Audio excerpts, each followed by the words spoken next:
During World War II, Allied bombers would limp back to base in England, their fuselages shredded by enemy fire. Mechanics would patch the holes, and engineers would debate where to add more armor.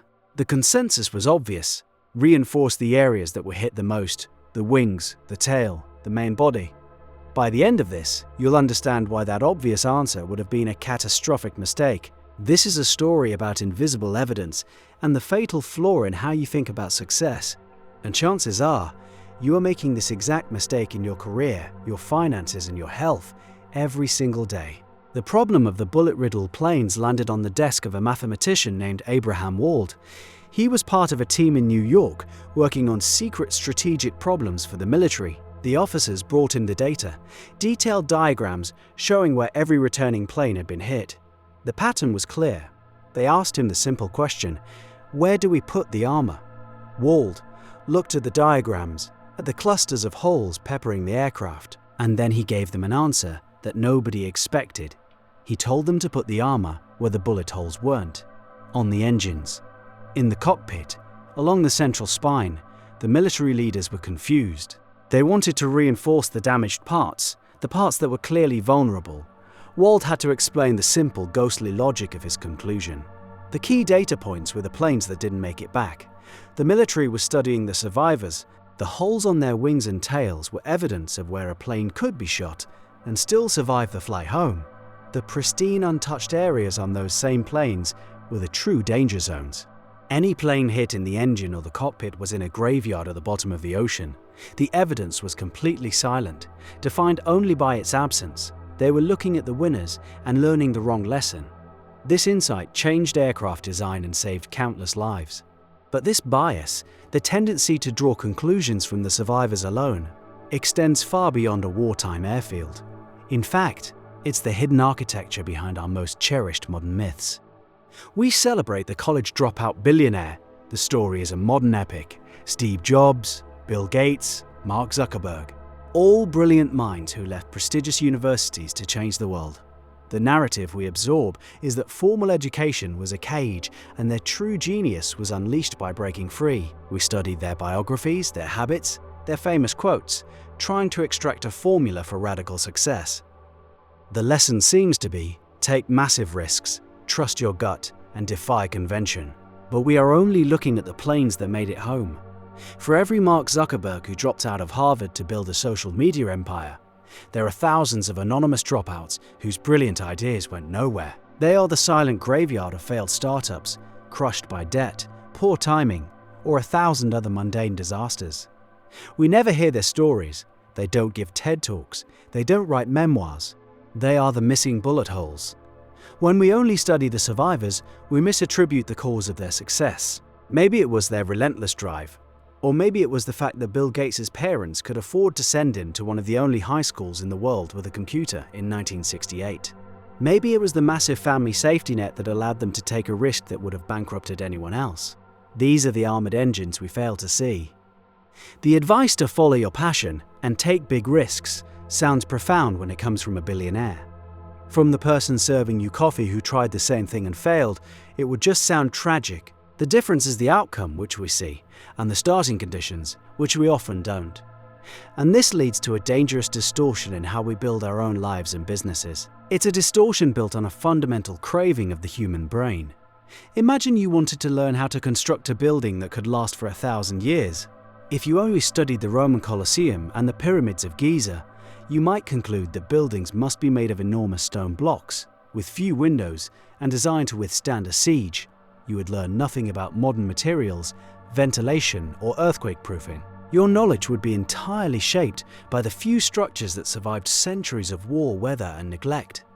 You would miss the lessons from every wooden hut that rotted, every brick house that crumbled, and every glass structure that shattered. The real engineering knowledge is in the rubble. It's in studying the precise reasons for collapse. This is called a post-mortem, and in fields like engineering and aviation, it is a sacred practice. You can learn more from one plane crash than from 1,000 successful flights. Our brains, however, prefer the opposite. We are wired for compelling stories, and success is a much better story than failure. Failure is a messy, multivariable problem. Success feels like a clean, linear narrative. The The human mind craves this narrative. We want a hero, a struggle, and a triumphant victory. We want a map to follow. The stories of survivors provide that map. The stories of failures are a collection of dead ends and confusing footnotes. So we learn from the lottery winner and ignore the millions who lost. We copy the morning routine of a chief executive and ignore the thousands who burned out following the exact same schedule.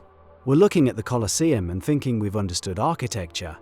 But what if the very survivors we are modeling ourselves after are unintentionally the most misleading guides of all? Consider the most common relationship advice. It often comes from couples who have been married for 50 or 60 years. At their golden anniversary, they are asked for their secret. They might say, "We never go to bed angry," or "It's all about compromise." We listen to this with reverence. It seems like wisdom forged in the crucible of a long life together. But this is survivorship bias in its most intimate form. We are hearing a story from a plane that made it home. We cannot interview the thousands of couples who also never went to bed angry, and who are now bitterly divorced.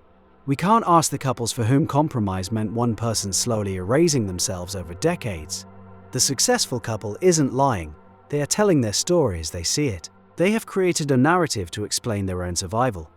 Their advice is a description of their experience, filtered through memory, and presented as a prescription for others. The same is true in health and fitness. Every year, a new extreme diet becomes popular, always championed by a handful of people who achieve dramatic results. They become the poster children, the survivors. The diet industry markets their success stories relentlessly. What they hide is the silent majority who tried the same diet and failed, or regained the weight, or developed health problems. The business model is built on showcasing the bullet holes on the returning planes and ensuring you never ever ask about the planes that went down. This happens in your own career. You look at the people in senior positions at your company, the ones who made it. You study how they talk, how they manage their time, how they navigate office politics. You model your behavior on theirs. This is a sensible strategy. And yet, it's dangerously incomplete. Have you ever taken the time to find the people who were at your level 10 years ago? People who were just as smart, just as ambitious, and who left the company, burned out, and frustrated. Their stories are the missing data. They might tell you about a systemic flaw in the promotion process, a toxic management style that you haven't encountered yet, or the dead-end project to avoid at all costs. Theirs is the wisdom from the graveyard. It's often more valuable and more protective than the advice from the lone survivor on the throne. It's one thing to be misled by the stories of others. The most profound version of this bias happens inside your own skull. Over time, you do this to yourself.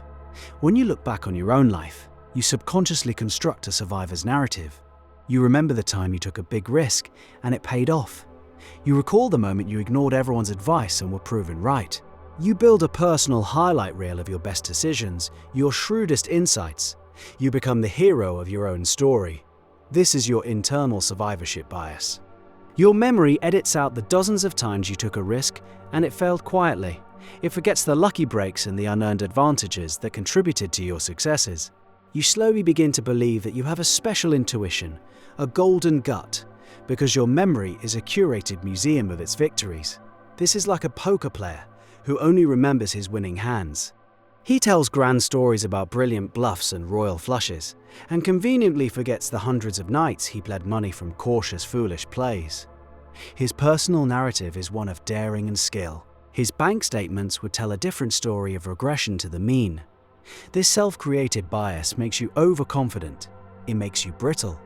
You start taking bigger risks with less diligence, believing your own curated hype. When someone points out a flaw in your logic, you dismiss them because your memory immediately serves up a compelling counterexample of when a similar gut feeling was right. You are reinforcing the areas of your thinking with bullet holes, convinced they are strengths while remaining blind to the catastrophic vulnerability in your engine. So how do you escape a bias that is woven into the fabric of how we learn, how we tell stories, and even how we remember? The solution is to change the question. Stop asking, "What did the successful people do?" The answers are often just interesting stories. Start asking, "What did the failures do that the successful people avoided?" This is a much more powerful question. It forces you to look for the invisible bullet holes. It shifts your focus from replicating success to avoiding disaster. Instead of copying the 7 habits of highly effective people, you can study the common habits of people who go bankrupt, get fired, or ruin their relationships. Avoid those, and your odds of success increase dramatically. Learning from failure is about identifying the non-negotiable tripwires. Success is a complex cocktail of luck, timing, talent, and strategy. Failure is often simpler. Sometimes it's a single fatal mistake, a lack of market research, a failure to manage cash flow, an inability to adapt. These are the shots to the engine. The goal is to stop treating success stories as prescriptive maps. They are just a single fascinating data point in a much larger and more honest picture. The real wisdom is found in the quiet, expansive graveyard of what didn't work. You just have to be willing to look. And this focus on avoiding the fatal flaw explains why so many overnight successes were actually just the last person standing after a decade of avoiding critical mistakes, which is a very different kind of story.